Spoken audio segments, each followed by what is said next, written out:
Right, welcome back to another episode of the GCN Tech Clinic, where I try my very best to help answer and solve your bike-related problems. So if you've got something that needs solving or fixing, make sure you leave that problem down there in the comment section below, and I'll do my very best to try and answer it in a forthcoming episode. With no further ado, let's crack on with the first question this week, and it comes in from BMX XMB, who says, hi there, quick question, is it okay to use my carbon brake pads on aluminium rims so I don't have to keep swapping my brake pads when I go from my training to my race wheels? Right, in my opinion, no. The reason being, brake pads on aluminium wheels, they tend to pick up little bits of aluminium shards almost from the braking surface of those rims. They get embedded into the brake pads, and then if you start to use them onto a carbon fibre braking surface, you can start to wear away that carbon surface sooner than indeed, it's actually designed for. They're not really designed to wear away at all. That's why you use a softer compound of a specific pad when using carbon fibre rims.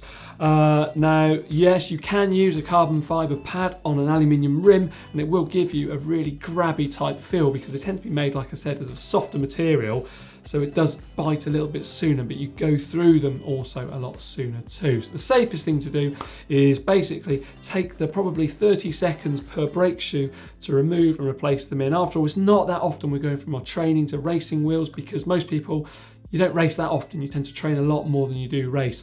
All you need to do on most brakes is just undo that little grub screw on the brake shoe, slide it out and put the replacement back in, and you're good to go. Next up this week is from Migoy Rosanes, who says, hi, if you have a 10-speed wheel set and an 11-speed cassette, what would be the best option without breaking the bank or buying a new set of wheels? Will the machining of the Freehub to fit an 11-speed cassette affect the performance? Oh, a bit of a nightmare here. Personally, I wouldn't tend to machine away the Freehub or the cassette. People have done it in the past with, well, great deal of success, but I don't like to hack or bodge things that much really, because if you're laying down a lot of power, the last thing you want to do is one of those components to fail, you slip and then land somewhere where it hurts, or even smash your knee on a handlebar or something. But there is a solution for you out there. There's a Shimano cassette. I think there's two now actually. They're 11:34 ratios, I believe. Those are 11-speed cassette, but actually work on a 10-speed Freehub body. I think it's the R7000 is definitely one of them. It does so by having that 34-tooth sprocket. It kind of overlaps and sits in a little bit further than a normal 25 or a 28 or something like that. But there is a downside to this. If you are going to be using one, it's likely you're going to need to get a rear derailleur with a longer cage, so a bigger cage to be able to accommodate those extra teeth on that rear sprocket. Or alternatively, you could get yourself one of those gear hanger or mech hanger extenders, so it just drops down your current rear derailleur into a position. However, though, there is another thing which you could possibly be able to do, depending on your Freehub type. So if you're using a DT Swiss hub style, so one of the ratchet style ones, you can actually get a replacement Freehub body that slots onto the current hub you've got. If you've got a 10-speed hub currently, you can get an 11-speed Freehub that goes on there, and you get a different axle extender for that too. But it all does depend. But certainly one of those R7000 cassettes, that's food for thought for you, and then a gear hanger extender, or alternatively a different rear derailleur just to be able to accommodate those teeth. Hopefully you'll be able to get more miles, I guess, out of those 10-speed wheels that you've currently got. Next up, we've got Dean Madden, who says, thanks for the great content. I always seem to learn something new. And that is really, really great to read, actually. Okay, question though is in regards to Pressfit bottom brackets. More specifically, Dean is going to be in the new market for a new crankset in the future and doesn't know how to tell which ones will work and which ones won't for their bike. Now, Dean has got themselves a 2010 Specialized LA Sport aluminium frame. Do all Pressfit bottom brackets have the same diameter opening? Thanks again and cheers. Right, Dean, nice to hear from you. But I'm pretty sure on that 2010 Specialized LA Sport aluminium frame, you don't have a Pressfit bottom bracket on there. In fact, I went back and I looked through the archive of Specialized bikes for you. In fact, I did this research for you, and they were all British threaded bottom brackets. So the good news is you have got a whole heap of different cranksets that you can use, because you can put standard British threaded bottom bracket in there, and then you can go ahead and put a traditional crankset on there, I guess. The good news is there's loads of those still around. So yeah, don't worry about the Pressfit bottom bracket situation unless somehow someone has, I don't know, reamed out your bottom bracket and they've managed to fit one in there, which I very much doubt. You have got a British standard bottom bracket. Right, next up we've got Sounder Kappa, who says, hey John, I've got a well-used pair of Shimano C24 clinches. Tell you what, Sounder, great pair of wheels those. Is there a way to maintain the hubs without taking the bearings out, or a cheap way to do it and get a few more miles out of them? Do you know what? You've got Dura-Ace components there. You don't want to go hacking or bodging or doing anything like that. Yeah, you could go ahead, remove the seals and put some grease in there, but well, you're not going to be removing that manky old horrible stuff. And like you say, you've got a fair few miles on them already.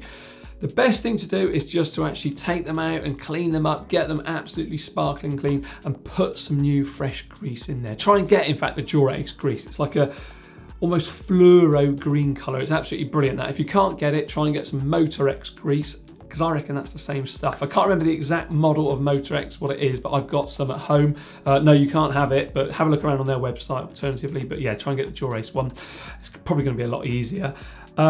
There were some hubs though in the past, just a little bit of history here, a little nugget there.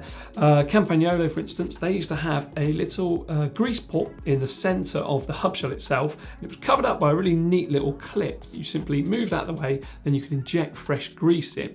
And the way that worked is as you injected it into the middle, it worked its way out to the edges, so the flanges, and then all that old manky grease would come out.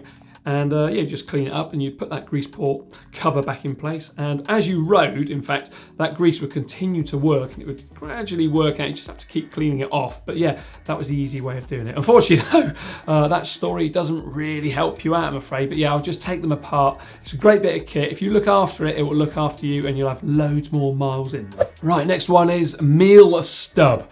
Seems a bit of a weird username that. Either way, Meal Stub, let's try and answer your problem. So Meal Stub, I always get a loud clunk in my commuter bike whenever I start pedaling again after coasting. The harder the gear, the louder the clunk. The clunk feels like something is skipping and I feel it under my feet. What's weird is it happens at very, very random times, but always after coasting. It happens random enough that it really doesn't bother me much when I ride. It's a built bike and most parts are new except for the hub and the rear mech.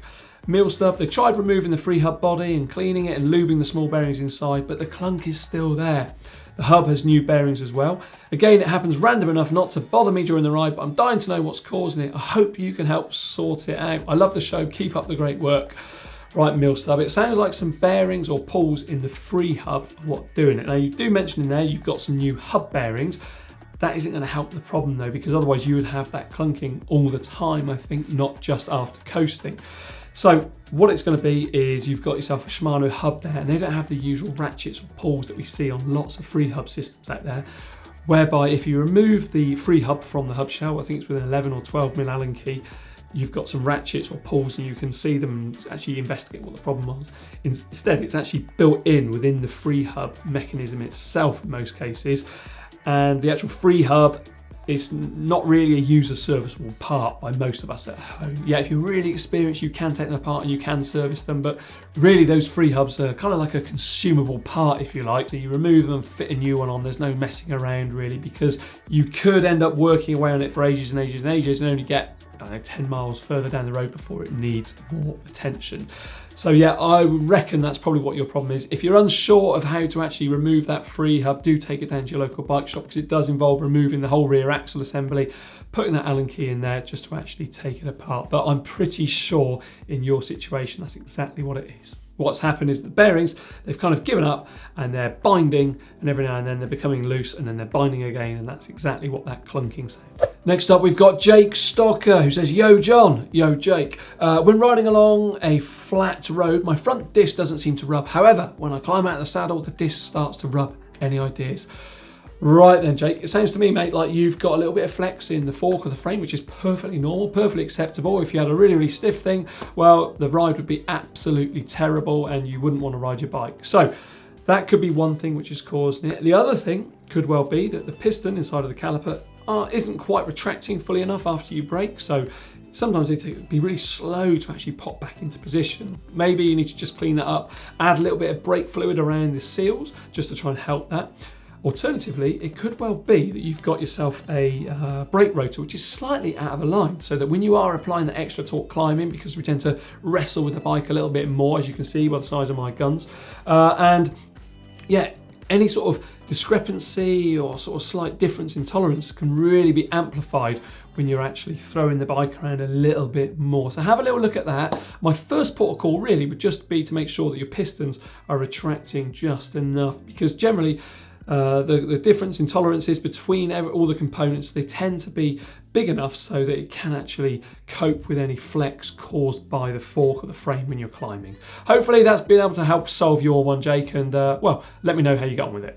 Right, next up is Andrew Chalk, who says, my Di2 battery is an SM-BTR2, which is not compatible with the Bluetooth unit EWWU111. The battery is in the down tube. I guess I would need to change the battery to a different model and add that Bluetooth unit to use it with the eTube software. Also, what's the lifespan of a Di2 battery? I really don't want to replace a perfectly good battery until I need to.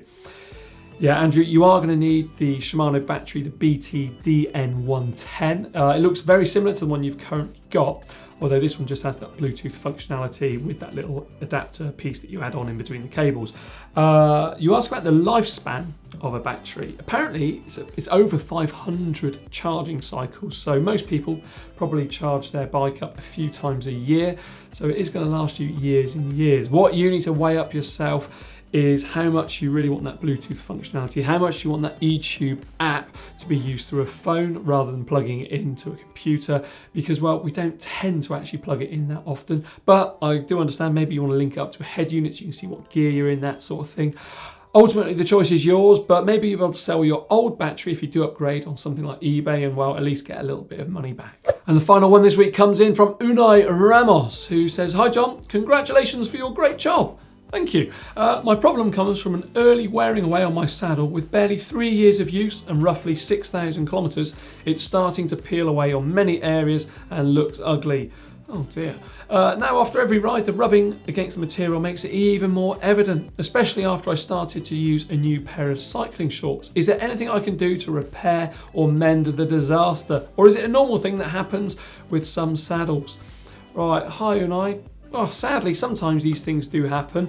It's where the glue kind of wears away a little bit or loses its adhesion. Or maybe the saddle's had a little bit of a scuff against the wall, or you maybe dropped the bike, something like that. And well, it's just come away. So basically it's damaged the fabric of the saddle and then it started to peel away, which is quite sad really. I've had it happen to me on a almost brand new saddle. For some reason it started to come away. The best thing you can do here is get yourself some contact adhesive. Something like super glue, it may fix it temporarily, but you want something that's a really permanent solution. So get some contact adhesive, pop down to your local hardware store or something, get some of that, paste it on both components, not too much, don't go crazy. Wipe away any excess first and then stick that back onto the shell of the saddle, and then using a clamp or maybe even a clothes pegs, so almost like giant clothes pegs, really strong clamping solution. Just make sure that that fabric of the saddle is held back on top of the shell of the saddle or on the sides of the saddle, so it's giving it a really good amount of pressure and grip for quite some time, maybe even a couple of days, and hopefully that will work. Doesn't happen in all cases, sometimes it's just gone and forever. Before you apply that contact adhesive, I must say, make sure the surfaces are clean and dry, because that's really going to help. Hopefully that will help you get some more miles out of your saddle. Right, there we are, another GCN Tech Clinic done and dusted. Apologies for my voice this week.